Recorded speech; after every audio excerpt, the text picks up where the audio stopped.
মাঠের খেলায় লজ্জা দেওয়ার পর এবার গ্যালারিতে বসা ভারতীয় দর্শকদের লজ্জা দিলেন অস্ট্রেলিয়ান সমর্থকরা। ভারত হেরে যাওয়ার পর হাজারো অজি সমর্থক সম্মিলিত কণ্ঠে ভারতীয়দের উদ্দেশ্য করে বললেন, আপনাদের ভিসা কোথায়? অর্থাৎ খালি হাতে বাড়ির পথ ধরতে বললেন ভারতীয়দের।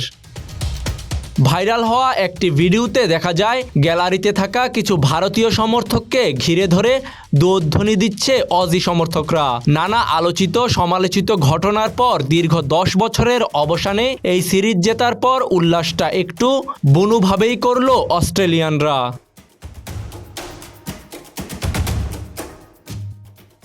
বর্ডার গাভাস্কার সিরিজে মাঠে এবং মাঠের বাইরে দুই দলের মুখোমুখি অবস্থান ছিল প্রবল। কোহলি কনস্টাস দ্বন্দ্বের পর তা আরও চরম আকার ধারণ করে। সেই ম্যাচে কনস্টাসের দুর্দান্ত ইনিংসের পর অজি সমর্থকরা তাকে ফাদার অফ কোহলি বলে আখ্যা দিয়েছিল। কিন্তু এই সিরিজে পাল্টা ট্রল করার সুযোগ পায়নি ইন্ডিয়ান ফ্যানরা, কারণ সিরিজ জুড়ে ছিল ভারতীয় ক্রিকেটারদের ব্যর্থতার গল্প। তাজিম আশরাফ, বিডি আর্কাইভ।